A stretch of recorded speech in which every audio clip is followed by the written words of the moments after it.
This is a marijuana field. These are the products of marijuana plants. These are devices used by marijuana smokers. This is a marijuana cigarette, commonly known as a joint. And this is a country where marijuana use has become so widespread that the word epidemic is being used to describe it. What about marijuana? Is it safe? Does it help a person? Should it be legalized? Or does marijuana smoking amount to taking a high risk?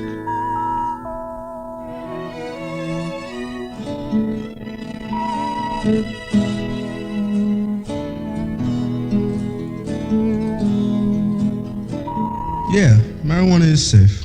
Like, everyone says so. Doctors even use it as medicine. And if it's medicine, it can't hurt you, right? People say all kinds of stuff about marijuana. Like some say it slows down your brain, it messes up your head. Others say it don't do nothing bad. But the thing is that nobody's ever proved nothing. I think marijuana should definitely be legalized. When people started smoking it in the 60s, I think that many did it for kicks because it was against the law. So if it were made legal, a lot of people would ignore it. I think people have a right to smoke it if they want to. I mean, even if it's bad, they're only going to hurt themselves. If kids want to take that chance, it's their business, right? Obviously, there are many attitudes about marijuana, but how many are correct? Are any of the attitudes we just heard sound? Or have people been deceived about marijuana's effects?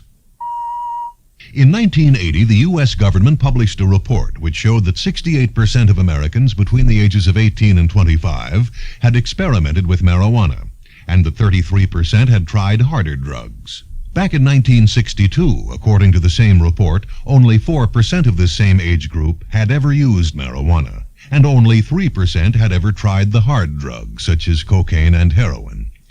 In those 18 years, drug use grew dramatically. The result? Many young Americans have become drug addicts and now face a life hardly worth living. Some, unfortunately, drug themselves to death. Drugs really are a problem in America. This presentation is about drugs, but not all drugs. Just marijuana, our nation's most widely used drug. Today, some 15 million Americans are marijuana users. Many of them became attracted to hard drugs after starting with marijuana. It is our belief that a better understanding of what marijuana actually does to the human body will help to discourage and to reduce all forms of drug abuse. So we intend to discuss recent findings about marijuana and then contrast them with some of the opinions given by young Americans earlier in this presentation.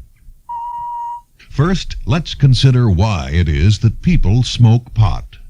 Mostly, they do so simply to get high, which is simply another way to say get intoxicated.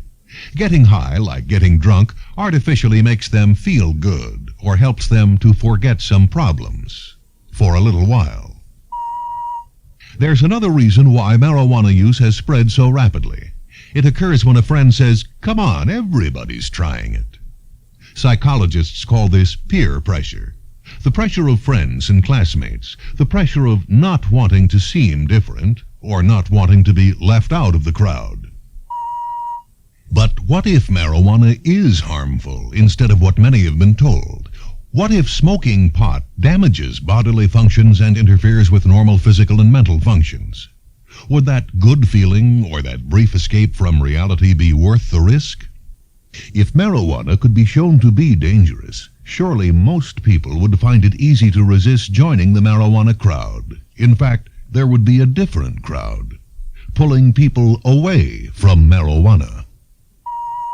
Well, the truth is that marijuana is very dangerous. So dangerous, in fact, that many scientists and researchers use the word poison to describe it. But a few may ask, isn't it true that some doctors approve of marijuana and even prescribe it for use as medicine? To answer that question, we have to realize that only a few doctors have ever recommended it medicinally, and only as a last resort for odd diseases, or for gravely ill patients, such as cancer patients.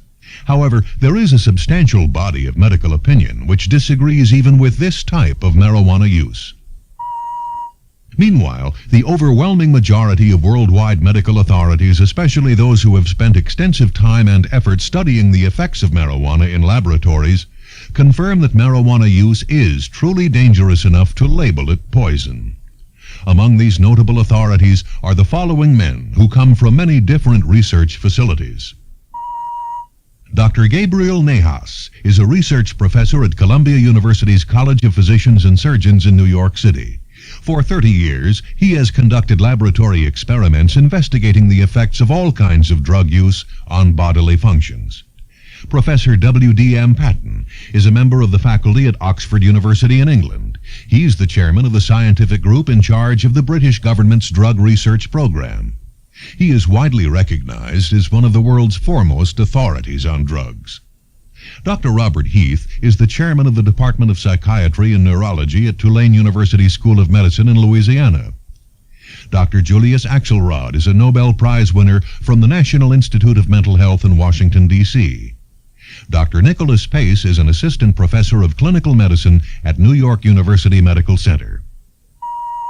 Dr. Alexander Jakubovic teaches at the University of British Columbia in Western Canada. Dr. Harris Rosenkrantz is the Director of Biochemical Pharmacology at EG&G Mason Research Center in Worcester, Massachusetts. Dr. Harold Voth is a staff psychiatrist at the Menninger Foundation in Topeka, Kansas. Dr. Harold Kalansky is an Associate Professor of Psychiatry at the University of Pennsylvania School of Medicine. Dr. Reese T. Jones is a Professor of Psychiatry at the University of California Medical School in San Francisco. The findings of these highly qualified and widely dispersed scientists, as well as those of others far too numerous to mention, have been published in two major sources from which this presentation has been drawn. The first source is the 1974 U.S. Senate hearings entitled Marijuana Hashish Epidemic and Its Impact on United States Security. Our second source is the proceedings of the 1979 Second Annual Conference on Marijuana entitled Marijuana, Biomedical Effects and Social Implications. This conference was co-sponsored by the New York University Postgraduate Medical School and the American Council on Marijuana and Other Psychoactive Drugs. Now that we know who these scientists are and where their findings have been published, let's look at what they have discovered. In doing so, we list their conclusions under 7 major headings, each of which amounts to a significant danger signal for any user or prospective user of marijuana. The first finding we note is the effect of marijuana on body cells. Marijuana, even when used in only moderate amounts, 4 times per week, causes damage to every aspect of the body's cellular structure. A healthy body constantly produces new cells, but the body of a marijuana user gives birth to a sharply reduced number of cells.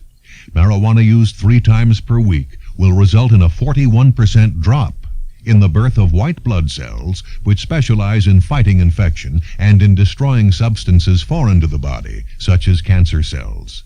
Users, therefore, run a much higher risk of contracting various diseases. Next, let's look at marijuana's effect on the brain. When used steadily for many years, marijuana causes structural changes in brain cells and even irreversible brain damage. British professor W.D.M. Patton has demonstrated that rats exposed to marijuana smoke have smaller brains than do unexposed rats. Canadian Dr. Alexander Jakubovic has shown that when the active ingredient in marijuana is given to a rat which is nursing its young, structural changes in the infant rat's brain cells can be detected. What does the presence of damaged brain cells lead to? Well, for one thing, numerous psychiatrists have testified that they have witnessed many highly intelligent young people who had become steady users of pot. While these individuals used pot, and when they decided to stop, they were no longer able to study or concentrate at the levels they had previously been accustomed to enjoy. Many former users of marijuana have had to admit this same effect themselves. Regarding brain damage, it cannot be stressed too strongly that according to these highly competent scientists, many of marijuana's effects on the brain and elsewhere are irreversible. This means that the damage is not repaired when a person stops using marijuana. The third area we examine for marijuana's effects is the human reproductive system. According to numerous authorities, smoking pot does great harm to the reproductive system. Anyone who intends to become a parent should consider this finding very seriously. Smoking pot at least 4 days a week for 6 months causes a dramatic reduction in male hormones and male sperm. Heavier use can cause impotence. Also, regular pot smoking will result in 3 times as many broken chromosomes as are ever found in non-smokers. Broken chromosomes lead to genetic damage and to deformed offspring. The reproductive system of rhesus monkeys closely resembles that of human beings. Experiments have been conducted with female monkeys after they had been subjected to marijuana smoke over a long period of time. Of pregnancies which were later noted in those monkeys, over 40% resulted in either death in the womb, death at early birth, or early infant death. For our 4th area of concern, we look at marijuana's effect on the respiratory system, the lungs and throat. Steady marijuana use for 1 year can produce numerous respiratory diseases, such as sinusitis, pharyngitis, bronchitis, and emphysema. Dr. Harris Rosenkrantz experimented with rats and mice by giving them marijuana smoke at dosage levels that were equivalent in size to what a human who smoked pot would receive. He noted that the rats suffered severe lung irritation and changes in lung cells, which indicated that the lungs were neither functioning at normal capacity nor properly exchanging oxygen and carbon dioxide. Other doctors have noted that emphysema, a lung disease usually found only in older persons, can now be detected in young marijuana users. Still more doctors have described damage to the lungs caused by marijuana as precancerous. Recent research confirms that there is another respiratory problem caused by smoking pot. Marijuana tested at the Medical College of Wisconsin contained a common fungus which causes lung diseases and even life-threatening infections. Dr. Stephen Kagan, who conducted this research, said that of all the marijuana he had tested, he could not find any that did not have the fungus on it. He stressed that burning the marijuana when smoking it did not destroy the fungus. Most importantly, he reported that about half of the marijuana users he had studied were already infected by the fungus. We have already seen that marijuana use damages the body's immune system, which fights infection. But marijuana not only harms a person's ability to fight infection, it turns out to be the carrier of the infection. Our next area of concern is that marijuana's dangerous ingredient builds up in the body. Doctors Nahas, Axelrod, and Pace have established that the human body does not readily rid itself of the dangerous ingredient in marijuana, which is called delta-9 tetrahydrocannabinol, or THC. Instead, THC tends to accumulate in the brain, sex glands, and other fatty tissues of the body. These doctors have demonstrated that up to 50% of the THC from one marijuana cigarette is still found in the system 7 days after it was smoked. Then the doctors conducted a very interesting and revealing experiment. They made some THC radioactive, knowing that a radioactive substance is very easy to detect. After giving it to animals, they noted with radioactive detection equipment that the THC was still present in the lungs, brain, liver, and sex glands of the animals 2 full weeks after it was injected. If it is still present in the body of an animal after 2 weeks, it is safe to assume that this dangerous substance remains in the body of a human being also. Dr. Nahas has further demonstrated that after 27 days of daily doses of marijuana, the amount of THC accumulated in the body is 10 times greater than the amount from a single dose taken only once. Our 6th finding has to do with damage to mental functions.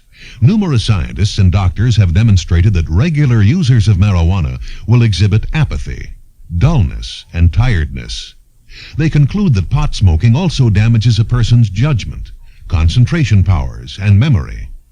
Prolonged and intensive smoking of pot will destroy a sense of reality and cause intellectual deterioration, which can be permanent.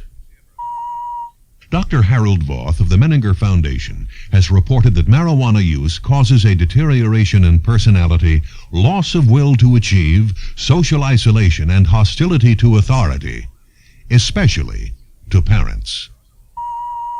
The seventh of our medical and scientific findings involves psychological and physiological tolerance, which leads to the taking of more drugs and then stronger drugs. When discussing drugs, the word tolerance means that a user needs increasing amounts of a drug to obtain the effect he seeks. Psychological tolerance is the type associated with a person's mind. It is reached when a user is no longer satisfied by the high he has obtained, so he seeks greater highs. Physiological tolerance, on the other hand, is associated with a person's body. It is reached when the user's body needs more of the drug to achieve the same high. After a while, the body becomes less able to react to the drug. More drug is needed, and pot smoking isn't enough anymore. In 1979, Dr. Reese T. Jones experimented with 100 human volunteers and proved beyond a doubt that marijuana users quickly developed tolerance, both psychological and physiological. The volunteers also developed dependence, which means that marijuana use became a necessary part of their lives. Such tolerance and dependence naturally led to experimentation with stronger drugs, such as LSD, cocaine, and heroin. Investigations have repeatedly shown that heavy marijuana users often graduate to more dangerous drugs, and that persons who never use marijuana rarely get started on heroin or cocaine, and the broken life of the addiction that follows. Let's summarize the findings we have just presented. There are 7 major conclusions which have been reached by eminently qualified doctors and scientists who investigated all aspects of marijuana's effects. 1. It harms the body's ability to produce cells. 2. It causes brain damage. 3. It damages the reproductive system. 4. It leads to diseases of the throat and lungs. 5. Its dangerous ingredient builds up in the body. 6. It causes impairment of mental functioning. 7. Its use leads to the taking of stronger drugs. Each of these 7 areas of medical findings could be discussed at greater length. What should be obvious to anyone, however, is that the use of the word poison to describe marijuana is perfectly reasonable. How many people who use marijuana would ever have smoked that first joint if they knew what they were about to do to themselves? We don't think that very many would ever have begun using pot if they only knew. With an awareness of the medical and scientific consequences of smoking marijuana, we can now focus attention on the laws which make it illegal to traffic in the substance. There is a great deal of effort being expended in the United States to have these laws repealed. Should they be repealed? Or, looking at this matter from another perspective, should marijuana be legalized? Those who favor repeal, or as they put it, decriminalization, like to convey the impression that marijuana users always smoke their joints in the privacy of their own surroundings and never bother anyone. Why shouldn't they be allowed to do as they please, say opponents of marijuana laws? After all, it's a free country, isn't it? Well, the answer to that is yes, it is a free country. But even in a free country, no one has the right to endanger others. No one has the right, for instance, to race his automobile 100 miles per hour down a residential street. So we see that no one is totally free to do whatever he wants to do, even in a free country.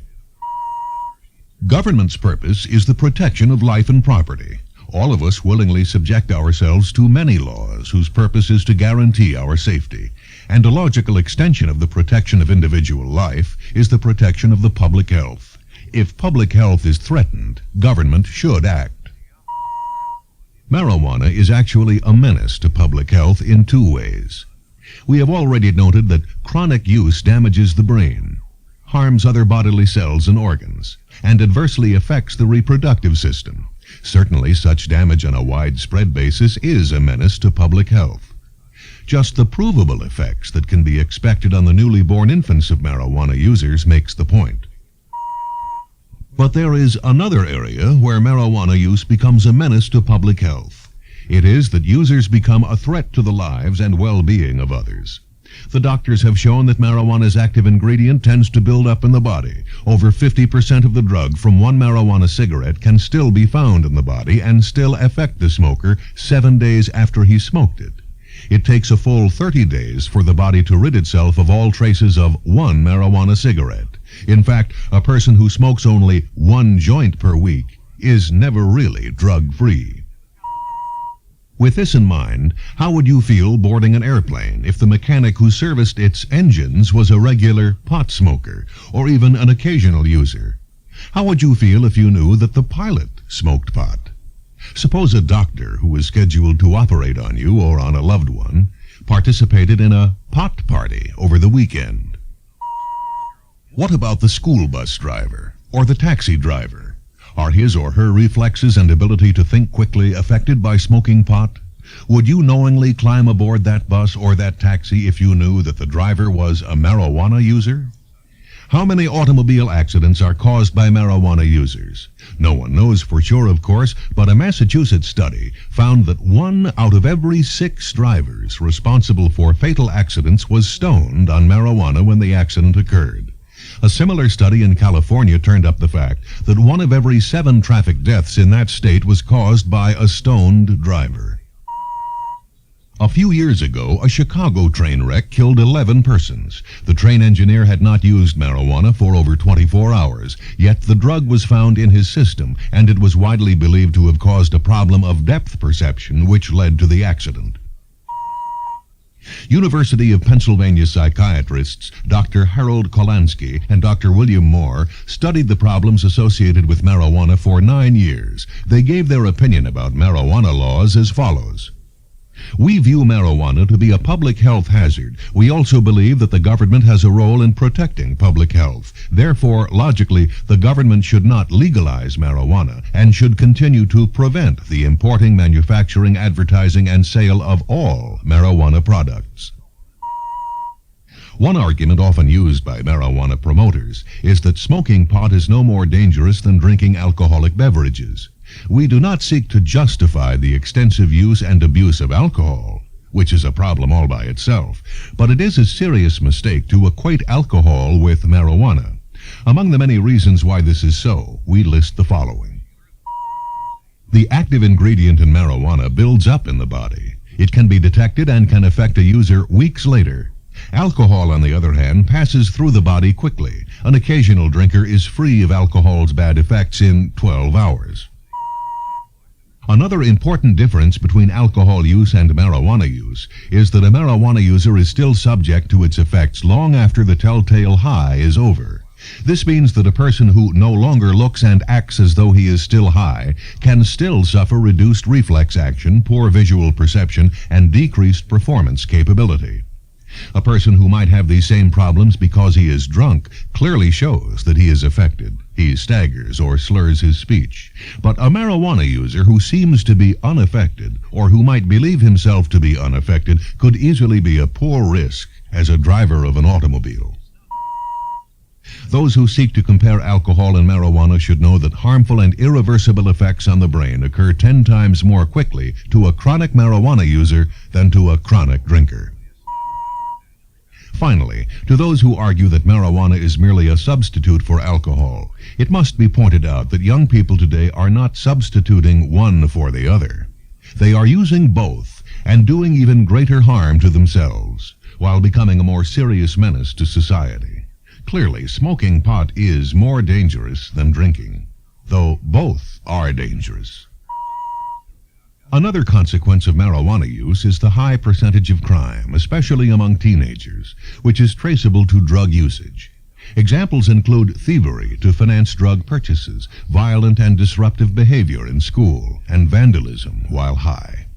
When the safety and property of law-abiding citizens are threatened by increases in crime directly connected to drug use, there is no question but that laws against drug use, including marijuana use, are reasonable and proper.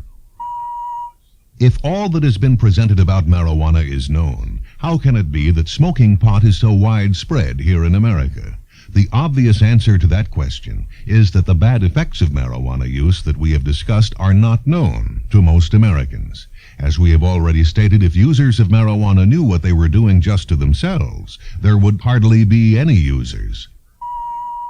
If the truth about pot were known, the dealers and pushers who make large amounts of money from unsuspecting young Americans would no longer be looked upon as friends, but as deadly enemies who care nothing about the good health of their victims while they fatten their own wallets. Yes, if the truth about marijuana were known, using it would not be considered smart. It would be well known as a high form of stupidity. But the lack of information available to most Americans about marijuana's bad effects is only one of the reasons why its use is so common. Another reason is that there are organizations actually promoting marijuana use and working to destroy laws against marijuana. One such organization is the National Organization for the Reform of Marijuana Laws, called NORML. Founded by a Washington lawyer named Keith Stroup, NORML received significant help at its founding from former Attorney General Ramsey Clark. Financial help came from the Playboy Foundation, with which NORML has had a close relationship from its beginning. In 1978, President Carter's chief advisor on drug use, Dr. Peter Bourne, delivered the keynote address at the NORML annual convention. This is probably the high point of federal assistance for spreading marijuana throughout the nation. Dr. Bourne was himself a marijuana user, and when he was eventually forced to resign because of his illegal activity involving other drugs, he let it be known that there was a high incidence of marijuana use and even cocaine use among White House personnel. The use of dangerous drugs had spread even to the topmost seat of our national government during the administration of former President Carter. NORML produces and sells marijuana gimmicks such as buttons, stickers, t-shirts, and other paraphernalia. The group's leaflet, Marijuana, The Facts, falsely claims that no conclusive evidence exists of any physical damage, disturbances of bodily processes, or proven fatalities attributable solely to even high doses of marijuana. That statement is totally false, as the scientists and doctors named earlier in this presentation have shown. But unfortunately, a great many Americans believe these dangerous lies. They are certainly encouraged to do so by the swarms of marijuana pushers who roam through this nation seeking more young customers and more filthy money. Another organization which is working to break down opposition to marijuana is the American Civil Liberties Union, ACLU. This group offers legal help to anyone who will challenge existing marijuana laws. In this ACLU book, students are urged to fight for the right to destroy their own bodies by using marijuana. And the ACLU consistently takes the side of those individuals who sell all kinds of drug-related equipment, such as needles, spoons, pipes, rolling paper, and so on. A few years ago, Keith Stroup of NORML and other marijuana promoters announced plans to work for legalization of cocaine, too. In 1977, preparations were laid to form a separate organization called NORCL, the National Organization for the Reform of Cocaine Laws. All that needs to be said about such a plan is that where marijuana clearly damages the health of human beings, cocaine destroys it completely. Anyone promoting cocaine use is either crazy or downright evil. Perhaps the greatest of all of the inducements to young people comes from rock music and rock music stars. One after another popular song and album encourages drug use, especially marijuana use. Rock concerts are in many ways the equivalent of a drug supermarket.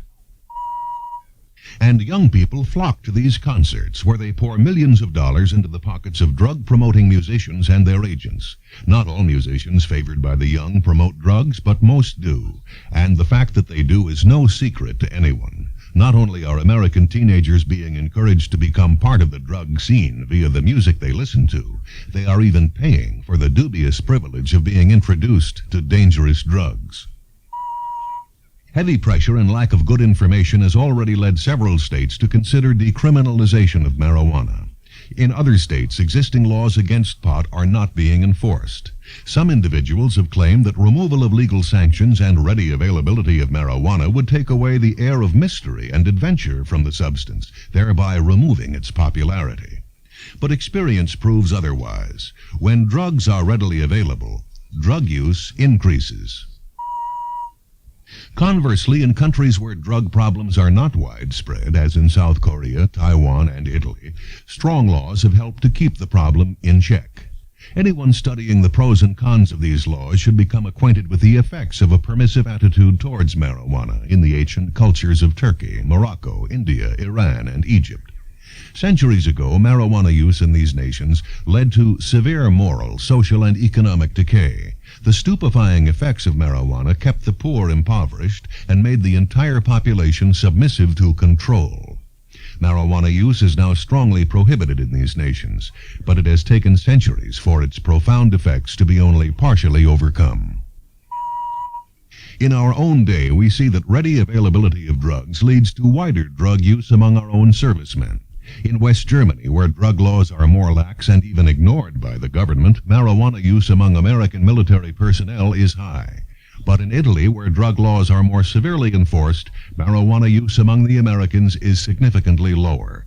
And the Americans who are stationed in these two countries are basically the same. The difference in the amount of their drug usage is traceable to the way the laws are enforced. Over 2 centuries ago, America won her freedom from tyranny because of the exhaustive efforts of dedicated patriots who fought a just cause with clear minds and strong bodies. In the succeeding years, several generations of our people have remained spiritually and physically strong enough to guard that hard-earned liberty and to pass it on to each new generation. If our nation's marijuana epidemic is not erased, history assures us that America will either decay from within or find itself conquered from without. We hope that everyone who sees this film will join in the campaign to spread the truth about marijuana. Help to get this film shown to schools, clubs, church groups, and gatherings in private homes. Read and distribute good literature on this subject, such as the text of this program. Show this film to your elected officials and demand strict enforcement of laws against marijuana. Also make sure that the drive for decriminalization and legalization is exposed for the danger that it poses. Finally, we hope that all who now know something of the truth about marijuana will stay away from it and get others to do the same. But don't stay away from marijuana just because there are laws against it. Realize that the substance really is a poison, which will harm anyone who uses it, and harm the nation as well. Only then will you understand why groups, publications, and individuals who promote marijuana should be classified as purveyors of poison. Okay, you win. If they legalize marijuana, they might as well legalize cyanide. They're both poisons. People swear that there's no proof that marijuana is bad. They're nuts. They must be smoking it themselves. No way, man. What marijuana does to you is something I don't need. I ain't smoking nothing. Be smart. Don't let them poison either you or your nation.